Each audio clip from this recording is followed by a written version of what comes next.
I cannot hear you, Boo. Hang on a second. I don't know if it's a issue on my end or your end, but I was on there we I was go. on mute there. Sorry. Nice. I'll rerun that whole thing again. First flub of the day. That's Monday gonna make morning. blooper reel. Yeah, it is. Yeah, welcome everybody to this special, I guess, because I'm not in the regular studio today. Boo's Hour, or Daryl and Boo's weekly update for Monday, July 12th. I'll talk, I guess, a little bit about where I'm at in a bit here. But how was your weekend, Daryl? Yeah, my weekend was good, and it's I think it's an extra special edition of the Daryl and Boo's weekly update because it's Boo's birthday today. All right. So yeah, happy birthday, Boo. Obviously, we'll talk about Yeah, where thank you you. are and celebrating your birthday in a pretty cool spot in BC. But yeah, my weekend was nice. It was beautiful sunny weekend here. So we kind of got out in the scooters and did a little bit of exploring, and yeah, I just got out for a couple of dinners. Saturday night we went out with some friends at I think a relatively new place, sort of in our neighborhood, called Straight and Marrow.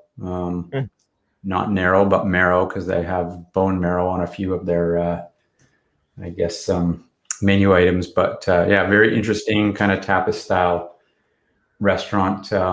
Very rich food. It was kind of, I don't know what you would call it, sort of Quebec style cuisine. So delicious, but yeah, rich and filling. So anyways, plug for that place. Very cool little spot in East Vancouver, and good food. Nice. But yeah, bring your appetite. But yeah, looks like you are you're obviously not at home. You're in off the coast of BC here, right? Yeah. So I am on Bowen Island today and for a few days this week. Just got here yesterday, so I'll give folks a tour. This is so there's these cottages here. This is called the Union Steamship Marina and Resort or something like that. So I'm in a cottage right here, and then my in-laws are actually in a cottage right beside us here. Nice. There's some grass here. The boys brought their bikes, so they're able to ride around a bit. And then one feature of at least this cottage is that this is the pub right below me and across from me here. And so our guest, before the show, our guest was asking me if it gets loud here, and it everybody kind of it kind of died off around 9 o'clock, so it wasn't actually too bad. I was wondering if it would get rowdy and we wouldn't be able to sleep, but it wasn't too bad. But yeah, a little bit more of the spot over here. Water comes in here, and there's actually the ferry is still docking and loading passengers here. So anybody who's not familiar with this spot, if you look up Horseshoe Bay, which is off of Vancouver, you get onto this little ferry. It takes you 20 minutes to get over here to Snug Cove is what they call this spot here. So yeah, pretty cool spot. Definitely get the island pace here immediately. Once you land here, everybody's moving a little bit slower and more relaxed. So it's kind of nice how that immediately happens and takes effect. Very nice. Yeah, and the cottages themselves, they're fully equipped with kitchen and things like that, or? Yeah, they're not bad. I mean, it's not going to be a luxury hotel stay. It's kind of I don't know if you want to call it rustic, but they're quaint, yeah, you could say. But they're equipped, and they're nice enough inside to have a good stay here. And I don't think you can beat the location. There's literally no other residences here besides these cottages in this cove. So unless you live on a boat, there's a big marina here. Very cool. Yeah, looks beautiful. Yeah. And speaking of our guest, we may as well bring him on. He was asking about getting over here, and this week we got Sander Vinberg. Sander, how you doing? Right. I'm doing really well. How are you guys? Doing great. Doing good. We got to ask you. You're a boat guy now, or you're into boat construction, so we want to get an update on your boat. Well, my boat is stuck at like 85% done.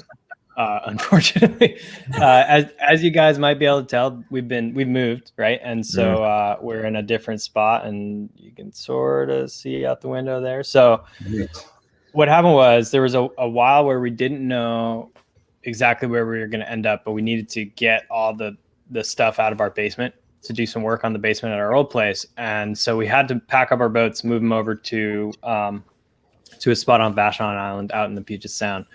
And there they are. They're still there. We haven't had a chance to go get them yet because it's about 2 hours from where we are now to downtown Seattle. So it'll be kind of a full day thing to go out, take a ferry to Vashon, get the boats, bring them back.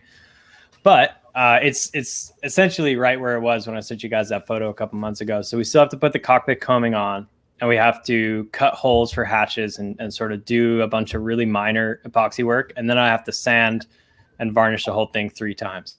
So it's not going to be the exciting boat construction phase. It's going to to be the tedious part. Yeah, exactly. But it comes with the territory, right? So that place, when you just stand around, it looks kind of like you're out in the wilderness almost. Almost, yeah. We are we're sort of right at the foot of the North Cascades. Okay. So it's actually really funny. We figured out the other day that this house right here is right around 300 feet of elevation. And our house in Seattle was at 315 feet of elevation. So actually lower here at the base of the mountains than we were in the city of Seattle. But it's like there's this highway 20, that goes up over the North Cascades. And as you get up into the mountains, there are 3 dams in a row that provide hydroelectric power for most of Puget Sound. And so the last 2 towns before you get up into like the real mountains, those are kind of company towns only. Essentially, it's like employee housing only for folks working on the dams. So we're actually in the last kind of public town.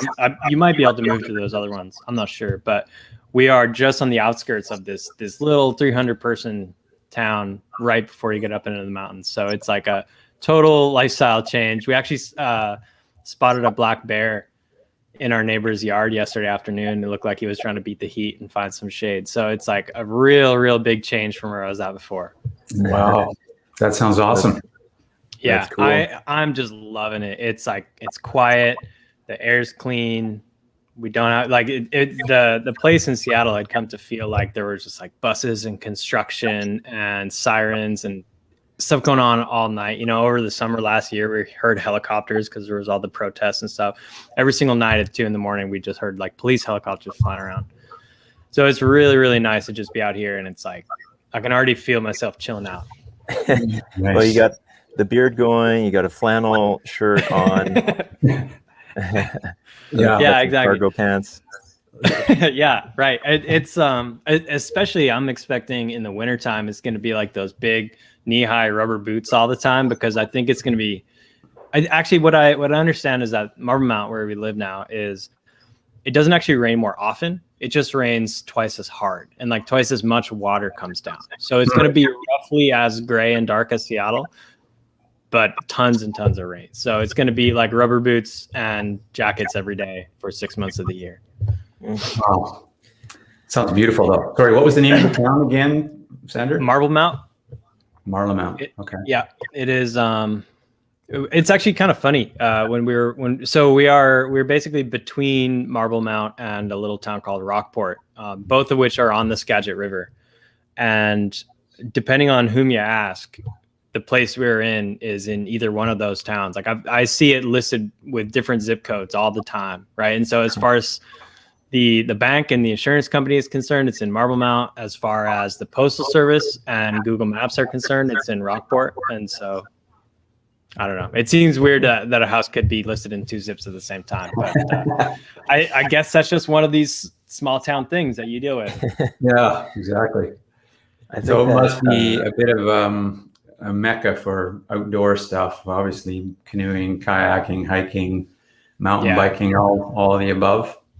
All the above, yeah. So we've been here for about 3 weeks now, and most of it has just been unpacking and solving problems. But over the weekend, we finally started to explore a little bit, and we just went to go check out our local mountain biking trails. and they were super fun. And it's just about a half an hour away from me. And so I used to in Seattle be able to ride half an hour or drive half an hour and then get to some really cool trails. And we were wondering if we were signing ourselves up for more car time, but it's really, really good stuff, and probably going to see if I can pop out this afternoon and ride after work too, since it's light so late. Right. Mm. So, so there's going to be trail running, hiking, climbing. It's like you said, it's kind of at the doorstep of a bunch of really good stuff. Like some of the best alpine rock climbing in Washington is just up the highway here. So it's going to be great. Very nice. That's cool. So you're just off the Skagit. I'm not familiar with it, but is that a spot that you'll be able to bring your canoe to? Yeah. It's a pretty big river. So we are lucky enough to actually, our property goes right up to the river. It's not close to the house, about 300 feet away, but there is a little beach, and we were swimming during that heat wave in the river. It is swift enough that I feel like we really want to have our skills in the kayaks really dialed before we try and float it, because it's the sort of thing where I've only ever paddled in saltwater, and I could see, whitewater kayaking, obviously a totally different discipline. It's not one that I have any experience in. So we're going to take it really slow. But we think the coolest thing that we could do with that, if we drove out to the coast and stashed a car at the coast and then came back, then we could put our boats in here, paddle all the way out to the Puget Sound to the salt water, and then take the boats out, put them in the car, and drive back. I think that'd be wild. So that's the goal. Nice. Very cool. That was awesome. Yeah, that's pretty cool. Yeah. Awesome. Yeah, we're pretty blessed. So one. Oop, I think I'm a little bit laggy here. No, you're good. Okay, cool. So recently, Sander, just to kind of bring it back to some work stuff here, you were on the Dev Central live stream with one of the guys from Mitre, and I only got to catch the first half of that, but it sounded like it was going in a pretty cool direction, and thought maybe for folks who didn't catch that and would be interested in checking it out, give us a short recap on what you guys talked about. Yeah, absolutely. So the way that this all came about was when I was working on the application protection report in the wintertime, there were a couple different reasons why we wanted to use a different way to model the data that we were collecting. And what we looked at a couple different frameworks, and there's like this whole niche of security specialists who spend time really, really getting into the frameworks, like not even just the data, but modeling it, right? And we looked at a couple different models, and we ended up using this Mitre attack framework. And it wasn't a really big part of my thinking at the time, but it kind of just happens that it feels like it's really taken off completely outside of what I've done with it. It feels like more and more folks are talking about the attack framework. And what I ended up doing was modifying it and sort of like bending it a little bit outside of what it was intended to be. And so Sarah Body, my boss's boss, had actually reached out to somebody from Mitre and said, hey, we just saw you guys published an update to the framework. We just saw that you guys have been doing a lot of stuff. Do you have any interest in coming along and talking about it? And then Sarah said, hey, you should come and talk to them about what you did. And I thought they were going to be, Mitre is this like kind of defense oriented, really big East Coast organization. I thought they were going to look at what I did and say, like, that is not what the model's for, and look what you did to our beautiful framework and stuff. But the guy was incredibly knowledgeable, and it was such a cool conversation talking about kind of what are models good for in general, right? And he was the exact opposite of what I was expecting, and it was a very cool conversation. And it also made me realize that the kind of stuff that I was doing to make it work for my data is A, it's exactly what they want people to do with it, but B, that's what everybody else is doing too. And so so people are kind of adapting this framework to all kinds of different things. And the framework itself, I will say, is a little dense. It's hard to get into at first. And it took me probably 3 tries before the light bulb went off. But once you spend a little bit of time, you get over that initial hump. I found that it was kind of the richest way, or the way that like resonated the best with how I think about security and how I think about attacker behaviors. it made a ton of sense to me. It became really intuitive. So yeah, I would urge anybody who's interested in that kind of threat modeling to check out the Dev Central Connect show, but also just go. I think it's just attack.mitre.com. And it has sort of turned into one of the first sources I go to when I want to find out which kinds of attackers are using which kind of techniques. Yeah, that's pretty cool. Yeah. We'll have to check that out. Well, two things to check out, I guess, is going to be that Dev Central Connects from last week, and also the report that you guys I think that was just a month ago that came out. A little bit more. It was at the end of May, I believe. And I can drop some links here. There's the report, and it's mitre.org. And there's the Mitre thing. Nice. Yeah, so it's we were able to, when we did our report, we were able to kind of use some interesting visualization techniques, which again, this was another kind of instance of us kind of bending how the thing is supposed to be designed. But do you guys mind if I share screen real quick? Yeah. Let's see. Which one of these? Yeah, that's the one. So this, what we ended up doing here was using a kind of a visualization called the Sinkey diagram to show, because one of the things that's so strong about the attack framework is it's not like it was a phishing attack. It sort of breaks everything down into a number of stages. And that was one of the big advantages that we wanted, because we knew that there had been this explosion in ransomware, and ransomware doesn't get into the environment by itself, right? It needs a technique to drop it and execute it. And a lot of the times, actually, what we ended up sticking to 4 stages here, but I think in reality, if we had full visibility into a ransomware attack, it would be a lot more stages than that. But what we were able to do is kind of take, this is a visualization of 730 breaches from the US from 2020. And so we were able to kind of do a frequency analysis and say, if we break it down and say, what are the tactics and the techniques that attackers are using when we look at a large number of breaches, kind of what comes up the most, what has the highest frequency in terms of going from stage 1 to stage 2, stage 2 to stage 3. So this was like the big output of my project using the framework. And this is what is like totally different, totally outside of the attack thing. And it was kind of an experiment, to be honest. And I had to get some help from some folks in the industry that are a little bit more familiar with these kinds of things than I am. But I think it turned out really well in the sense that it really makes it clear how important defense in depth and like a holistic design of a security architecture is, as opposed to just focusing on a single control at a time to mitigate a single technique.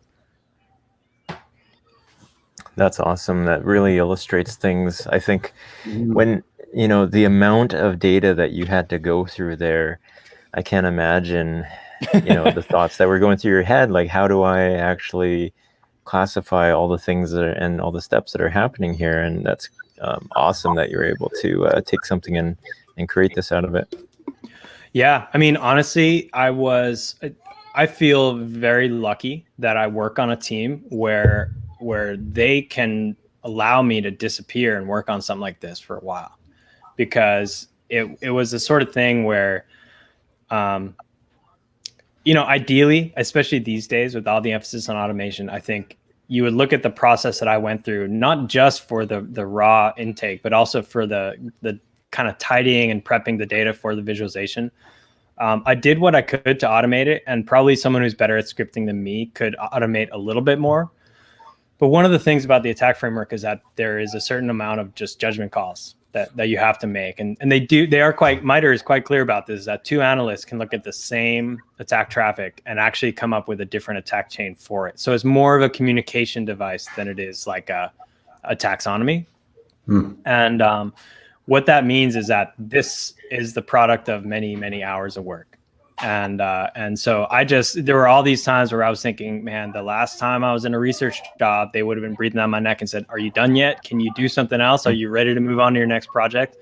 And so credit to the folks I work with is that everybody said, you're working on something big and it could be cool, and we're going to give you the space and the time and the budget to get it done. So I feel really privileged in that respect, because this kind of research is rare, and a lot of folks, I think, feel very much under the gun to produce some money and like do something really, really kind of tactically valuable. And so it's not every day you get this degree of breathing room.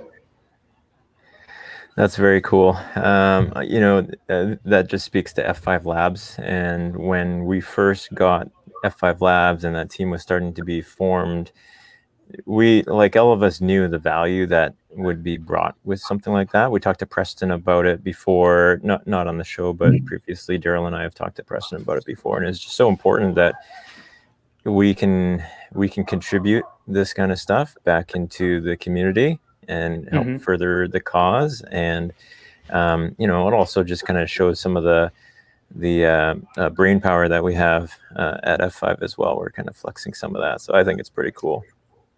Yeah. I'm kind of extra humbled. I've gotten a really, really positive response from some very senior researchers in the field about this, and that is really sort of humbling and gratifying. And in 3 weeks, I'm presenting. There's a conference called SIRACon, which is the Sierra community is this kind of network of folks who are all data-driven security people. And so about half of them are approaching it from the standpoint similar to mine of kind of like, let's look at attack data but apply as rigorous data science techniques as we can to sort of look for these relationships. And a lot of it is about kind of modeling and regression techniques. And then the other side of the Sierra community is really, really focused on the sort of theoretical frameworks for categorizing and quantifying risk. They're very, very much into quantifying risk. I threw in a proposal for SIRACon this year to sort of present both the findings, but given this community a little bit more emphasis on the methodology here. And I was kind of amazed that they accepted me to speak. So in 3 weeks, I'm going to be calling in and presenting this whole methodology to those guys. And that's going to be really fun. Nice. Oh, yeah. That's so awesome. Good for you, man. Thank you. Super cool. Love it. Well, we got a few minutes left here. Maybe we'll take a little detour into something that is ties in Vancouver and Seattle. We got this preseason schedule for the Seattle Kraken versus Vancouver is their first preseason game. And cool. It looks to me like they're playing in Spokane. So a little bit out there, but that is out there. That's funny. I have a good friend in Spokane. I used to work for a company that had its headquarters there. So every 2-3 months, I would head out there for a couple of days, and I actually really like it. I think it's a beautiful city. I really dig the scene. So maybe I'll actually head out and catch a hockey game in Spokane. Yeah, that's a smart idea, though. It's Spokane, Everett, and Kenton, kind of just widening the net around the greater Seattle area. More fans. That's going to be so cool. I'm like, I had sort of honestly forgotten about the Kraken for a little bit because it feels like not that much has happened in the last couple of months. But we have a coworker, not within Labs, but kind of one of the folks in marketing that helps us out with a bunch of stuff. And she is like a diehard hockey fan. Wow. And so we just ended up talking hockey with her last week, and she's got me all fired up again. So I'm getting more and more excited. Yeah, I guess they'll be picking their team sometime here in the next couple of weeks. So that should be very interesting. That's the coolest name for an arena I think I've ever heard. Angel of the Winds. Oh, that's a casino, I think. Oh, is it? Okay, fair enough. Yeah, Angel of the Winds. I want to say it's like right on because right at the northern outskirts of Everett is there's one reservation there, the Tulalip Reservation. I think that there might be another one. There's a couple casinos right there. And if I had to but then again, Everett has a really good ice rink right in the middle of town too. So I don't know. Yeah, they have a good junior team. Both Spokane and Everett have very strong junior teams. Yeah. Yeah, you follow hockey quite a bit, right, Daryl? Yeah. I played hockey my entire life, and yeah, it's still a big part of my life for sure. Yeah. That's awesome. Yeah. Very Oh, I was wrong. It looks like that arena, that the Angel of the Winds arena is the one right in the middle of Everett. That's the one that I was thinking of. So Okay. Yeah. that's gonna be awesome. Yeah. That was actually my first security job ever was in Everett. Oh, nice. Cool. Nice. I think we got time for one more thing here, but something interesting that's come up in the last couple of weeks here with NCAA athletes able to get paid for sponsorships and stuff right now. I think there's some caveats to it, like they can't use school colors or logos, so they're just kind of using their name. But already they're starting to get into deals and stuff. I don't know if you guys have some thoughts on this. Yeah, it's a big thing. There's no question.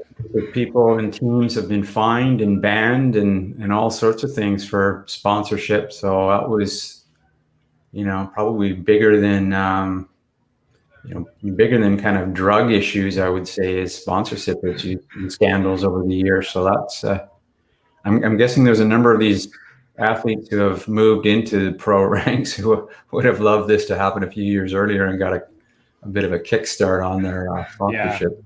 Yeah. Interesting. Yeah. I mean, to me, it only even seems controversial from the standpoint of the universities that have been making millions.